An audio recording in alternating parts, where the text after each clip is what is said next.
Hello, everyone. Welcome. We wanted to share a little end of season message with you from the Freedom to Choose Project. We're the co-founders and have been doing programs in California state prisons since 2004. And we've heard from countless, literally, in-prison participants that what has made Freedom to Choose program so unique is you, our volunteers. Your loving, heart-centered authenticity and is a major component of the popularity and success of our in-prison programs. So our programs were growing. We were slated to go into new prisons working with younger incarcerated men, and then COVID hit. We can't go into the prisons, and so what are we going to do? Well, necessity is a mother of invention. Oh yeah, that's the rest of the sentence. So we said, well, let's use what our team affirmation is. We are so flexible. And we said, well, what could we do to support our existing participants in prison? So we created a self-study packet and sent it out to all of the people that we knew about who were in our 5 prisons. And before we knew it, we started getting requests from other prisons throughout the entire state. And so, we just sent out a packet to those people. Why not do that? We started getting letters saying how valuable the packets were for people who had never taken one of our programs before. I mean, we really never considered doing a self-study program because we didn't think it would ever work. Yeah, in fact, I have never been so glad to be wrong. So far, this year, we've distributed over 2,300 packets to men and women residing, hopefully temporarily, in 36 of the 39 prisons in California, and 1 person in South Dakota. So, of course, that David's a physician, and this is where I get to say, this is when going viral is a good thing. Yeah, see, not everything contagious is bad. So the unexpected blessing of this pandemic lockdown is that we learned how we could support our existing in-prison participants and also reach out to new people, planting the seeds for future on-site programs, reaching people that would otherwise never be able to participate with us because we just haven't had the resources to do that.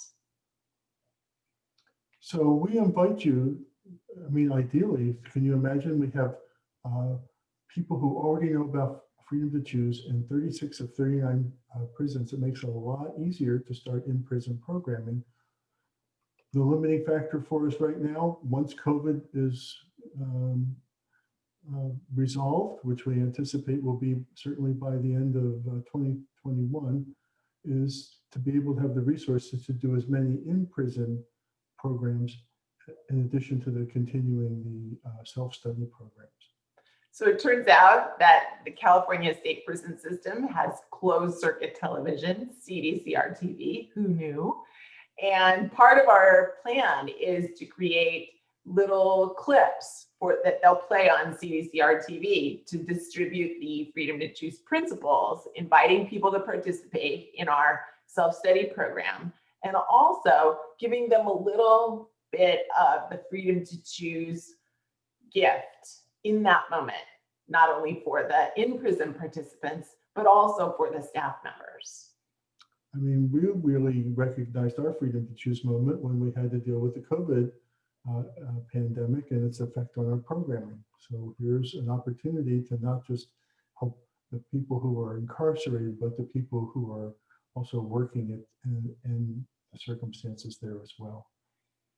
So we thought you would like to hear a few quotes from some of the people who discovered Freedom to Choose through this process. So the first one comes from Gregorio at RJ Donovan facility in San Diego. First of all, I want to thank all the people who make this program possible. I have to say that I was skeptical about participating in this challenge. I thought, oh, another program.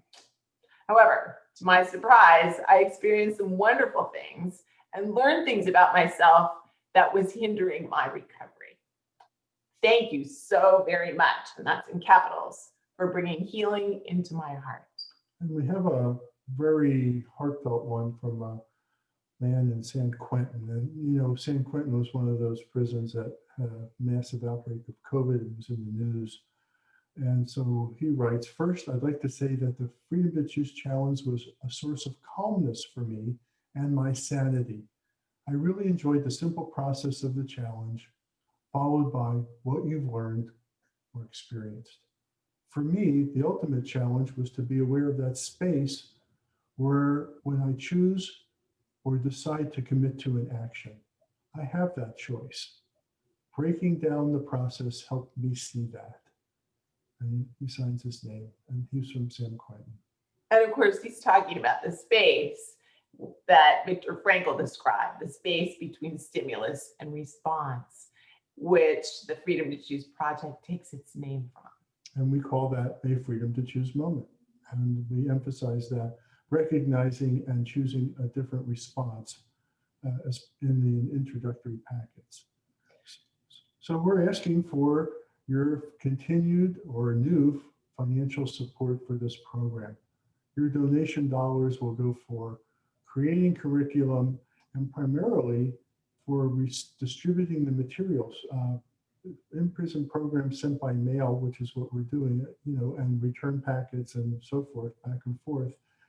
It's actually quite pricey as when you start to get the numbers that we're dealing with.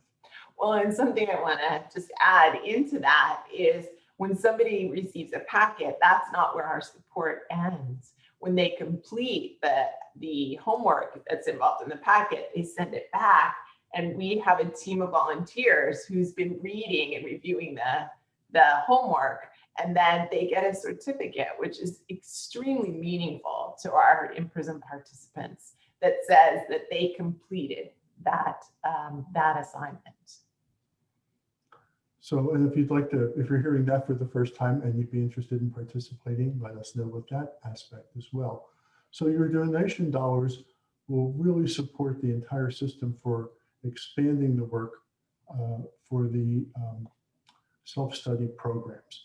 And any amount that is personally significant to you makes a huge difference for all of our participants. And, you know, one of the opportunities we have here is, and we already had some indication, is why stop at the state of California? Why stop at the United States? This is a program that with the proper support could go anywhere in the world where it's requested. So we see this vision as an opportunity to plant seeds of freedom, really any place where there are people who are hungry for change and hungry for the kind of skills that we have all been blessed to learn. And just to tell you a little bit of inside stuff, one of the reasons we received a grant for the first program that was designed to help newly incarcerated men stay out when they're released was because one of our participants told his experience with our in-person program at Valley State Prison, and we were requested. So by having all this stuff go out, it makes it, let's say, easier for us to start in-prison programs anywhere we have the resources to do it. And our ideal scene is we have resources to go everywhere that's possible. So we're grateful for your support in any way that you can participate in this campaign, whether it's just sending a blessing to our vision, or if you have the means to volunteer on our team behind the scenes, and of course, we're asking for your monetary donations as you're able to participate. And we're wishing you and your families a very happy and healthy new year in 2021. Thank you for all your support. Thank you.